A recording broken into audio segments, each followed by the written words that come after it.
আর মাত্র হাতে 6টা দিন লোকসভা নির্বাচনের ভোট গ্রহণ, তাই বিজেপি প্রার্থীর সমর্থনে একটুও সময় নষ্ট না করে প্রচারে নেমে পড়েছে বিরোধী দলনেতা শুভেন্দু অধিকারী। শনিবার বিকেল 5:30টা নাগাদ মেদিনীপুর সদর ব্লকের পাঁচখুড়িতে মেদিনীপুর লোকসভার বিজেপি প্রার্থী অগ্নিমিত্রার সমর্থনে একটি জনসভা করেন শুভেন্দু অধিকারী।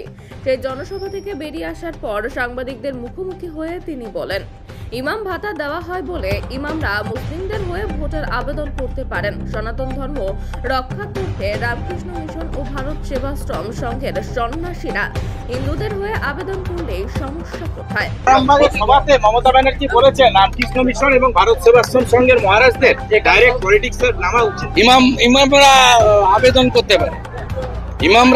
করতে পারে, আর কার্তিক মহারাজ প্রতিবাদ করলে অসুবিধা। কোন মঞ্চে, বিজেপির মঞ্চে তারা ছিলেন না। তারা এখানে সনাতন হিন্দুদের উপর আক্রমণের প্রতিবাদ করেন। শক্তিপুরে যা করেছেন ঠিক করেছেন নি? হুমায়ুন কবির যেগুলো বলেছেন, ভারতীয় জনতা পার্টি নুপুর শর্মাকে সাসপেন্ড করে দেয়, আর আপনার হুমায়ুন কবির বলে আমরা 70-30% হিন্দুকে ভাগীরথীতে মারাবো। আপনি চুপ করে শোনেন।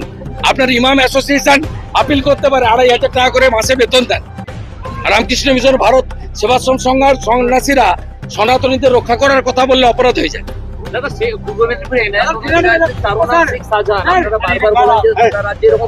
বহু শাহজাহান আছে। মেদিনীপুর থেকে শেখ ওয়ারিসের রিপোর্ট, বিগ নিউজ।